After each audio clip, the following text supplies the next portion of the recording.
Assalamualaikum warahmatullahi wabarakatuh. Berjumpa kembali dalam video pembelajaran pendidikan agama Islam bersama saya Siti Rofiah, guru SMP Negeri 1 Ngancar, Kabupaten Kediri.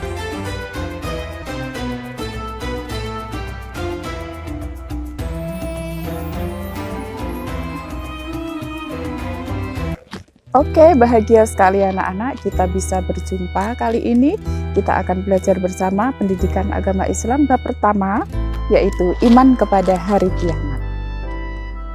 Coba apa yang kalian bayangkan apabila mendengar tentang hari kiamat?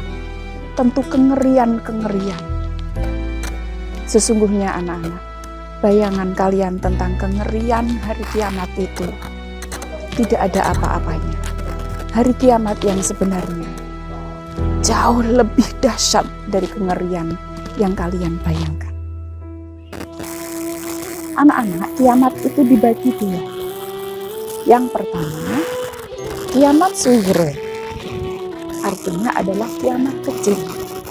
Contohnya, kematian, bencana alam seperti tsunami, banjir, gunung meletus, gempa bumi, dan kematian. Kemudian yang kedua adalah kiamat kubro atau kiamat besar. Kiamat besar ini adalah hancurnya alam semesta ini disertai dengan matinya semua makhluk. Dan inilah nanti yang akan menjadi bahasan kita kali ini. Anak-anak, hari kiamat itu adalah sesuatu yang pasti datangnya. Sebagaimana dijelaskan di dalam dalil nakli tentang hari kiamat ini, yaitu yang terdapat di dalam Al-Quran surah Al-Hajj ayat 7. Yang bunyinya, A'udzubillahi minasyaitonirrajim. Bismillahirrahmanirrahim. Wa annas sa'ata atiyatul la raiba fiha wa anna allaha yab'atsu man fil qubur. Shadaqallahul azim. Artinya, sungguh kiamat itu pasti akan datang dan tidak bisa diragukan lagi. Dan sesungguhnya setelah kiamat nanti Allah akan membangkitkan orang-orang yang berada di dalam kubur. Anak-anakku, hidup ini laksana orang yang tanam-menanam. Barang siapa yang menanam padi, maka dia akan menuai padi. Barang siapa yang menanam mangga, maka dia akan menuai mangga. Artinya apa? Kalau kita menanam kebaikan, maka nanti di akhirat Allah akan memberikan balasan kebaikan. Dan kalau kita menanam keburukan, maka nanti di akhirat Allah akan memberikan balasan keburukan pula.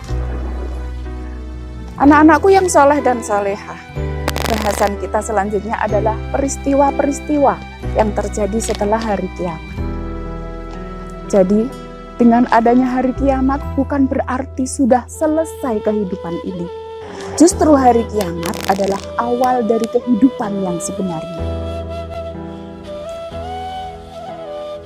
Peristiwa-peristiwa hari kiamat yang pertama adalah Yaumul Ba'ts, atau disebut juga dengan hari kebangkitan,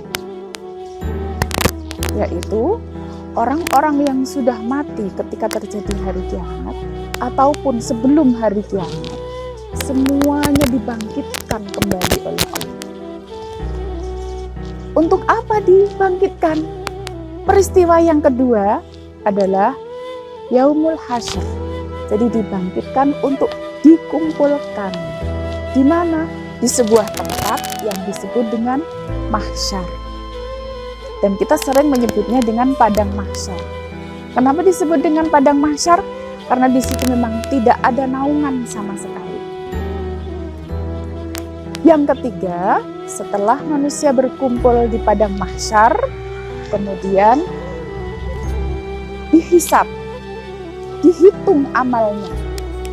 Amal perbuatan baik, amal perbuatan buruk dihitung. Dan peristiwa yang keempat adalah Yaumul Mizan, penimbangan amal perbuatan.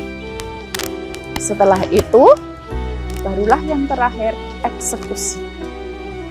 Apakah manusia ini mau dimasukkan ke dalam neraka atau ke dalam surga?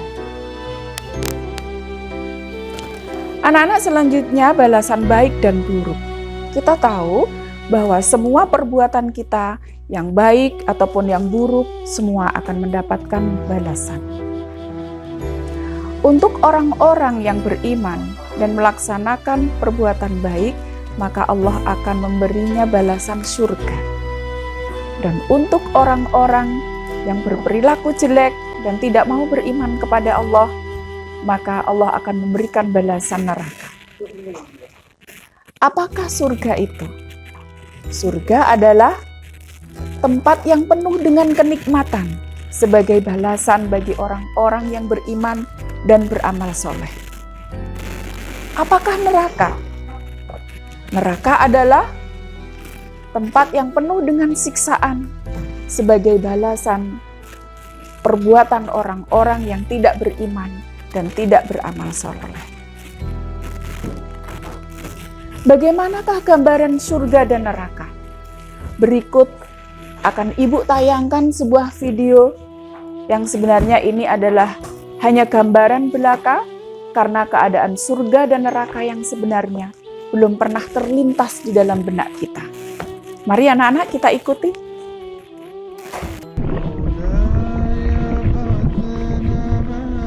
Neraka adalah suatu tempat yang penuh siksaan pedih dan hina yang telah disediakan Allah untuk orang-orang yang tidak beriman. Neraka juga menjadi tempat persinggahan sementara bagi orang-orang beriman yang patut dihukum. Di dalamnya penuh dengan api yang panasnya 69 kali lipat panas api dunia. Neraka adalah makhluk Allah yang sangat ganas dan mengerikan serta sangat luas. Kedalaman jahanam digambarkan bahwa batu yang teramat besar memerlukan waktu 70 tahun untuk sampai pada dasarnya. Bahan bakar neraka adalah batu-batuan dan orang-orang kafir. Makanan penghuni neraka adalah pohon berduri dan pohon zakum yang terasa seperti minyak yang mendidih memenuhi perut mereka. Minumannya adalah darah, nanah, dan air mendidih yang meruntuhkan daging muka peminumnya. Allah Subhanahu wa Ta'ala berfirman dalam Quran Surah Ad-Dukhan ayat 43-46. A'udzu billahi minasy syaithanir rajim. Inna syajarataz zaqqum ta'amul athim kalmuhli yaghli fil butun kaghalyil hamim. Sungguh pohon zakum itu adalah makanan bagi para pendosa. Rasanya seperti minyak yang mendidih di dalam perut, seperti air mendidih yang amat panas. Rasulullah SAW mengabarkan bahwa kalaulah saja setetes dari buah zakum menetes di dunia ini, niscaya rusaklah kehidupan seluruh penduduknya. Kedahsyatan siksaan di neraka berbeda-beda menurut kadar kedurhakaan seseorang kepada Allah. Orang yang paling ringan siksaannya di neraka adalah seseorang yang dikenakan sepatu dari api yang menyebabkan otaknya mendidih. Ada orang-orang yang api neraka sampai lututnya. Ada pula yang api menggulung seluruh tubuhnya. Beralaskan api dan berselimutkan api, diisi perut-perut mereka dengan api, dimasukkan rantai besi dari dubur sampai mulut mereka untuk dipanggang di atas api. Penghuni neraka yang kekal di neraka adalah orang-orang munafik, orang-orang kafir, dan orang-orang musyrik.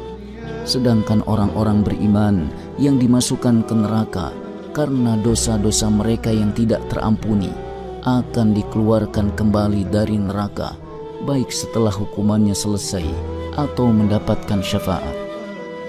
Menyelamatkan diri dan keluarga kita dari jahanam adalah misi besar yang telah dibebankan kepada kita oleh Allah Subhanahu wa Ta'ala. Pintu keselamatan utama adalah tauhid, yaitu tidak melakukan kesyirikan, kemudian beramal soleh, dan dengan sekuat tenaga meninggalkan larangan. Lalu sempurnakanlah dengan memperbanyak istighfar.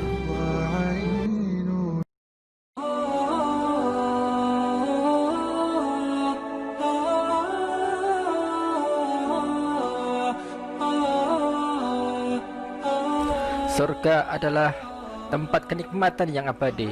Tidak ada kekurangan sama sekali di dalamnya. Dan sesungguhnya gambaran surga itu tidak mungkin bisa dilukiskan oleh akal manusia. Surga disediakan oleh Allah Subhanahu wa Ta'ala bagi mereka yang mentaati perintahnya dan tidak mengingkari kebenaran yang dibawa rasul-rasulnya, yaitu orang-orang yang beramal soleh semasa hidup di dunia. Video ini merupakan kumpulan keterangan dan penjelasan mengenai surga dari sumber sahih dari Al-Quran dan hadis melalui firman dan sabda Nabi. Kemudian dapat menggambarkan dengan imajinasi sendiri. Dan sesungguhnya surga itu tidak dapat dilukiskan dalam bentuk 3D karena kemampuan penglihatan manusia terbatas di dunia ini. Tidak ada kenikmatan di dunia yang dapat menandingi kenikmatan surga yang disediakan oleh Allah Subhanahu wa Ta'ala. Allah Subhanahu wa Ta'ala pada hadis qudsi yang diriwayatkan oleh Imam Al-Bukhari dari sahabat Abu Hurairah menjelaskan tentang surga bahwa Aku sediakan bagi hamba-hambaku yang soleh segala sesuatu yang tidak pernah terlihat oleh mata, tidak pernah terdengar oleh telinga, dan tidak pernah terlintas dalam hati manusia. Allah berfirman, Al-Quran Surah As-Sajdah ayat 17, seorang pun tidak mengetahui apa yang disembunyikan untuk mereka, yaitu bermacam-macam nikmat yang menyedapkan pandangan mata sebagai balasan terhadap apa yang telah mereka kerjakan. Surga tidak dapat dibandingkan dengan bumi yang kita diami sekarang ini, termasuk gambaran keindahan alam dan sekelilingnya. Paling-paling kita hanya bisa membayangkannya seadanya saja, sesuai dengan batas taraf pemikiran manusia bumi yang lemah seperti kita. Anak-anakku yang terakhir, hikmah iman kepada hari kiamat adalah sebenarnya banyak sekali, tetapi yang paling pokok bahwa kita akan menjadi lebih berhati-hati di dalam bertindak. Karena segala amal perbuatan kita diawasi oleh Allah melalui para malaikatnya dan akan mendapatkan balasan yang setimpal. Itulah tadi anak-anak pembelajaran tentang iman kepada hari kiamat. Mudah-mudahan kita semua bisa mengambil hikmahnya. Tugas buat kalian adalah mengerjakan ayo berlatih bagian A dan B. Kemudian kalau sudah selesai dikerjakan, dipotret dan dikirim ke WA Bu Guru. Pesan terakhir, jangan pernah tinggalkan sholat. Assalamualaikum warahmatullahi wabarakatuh.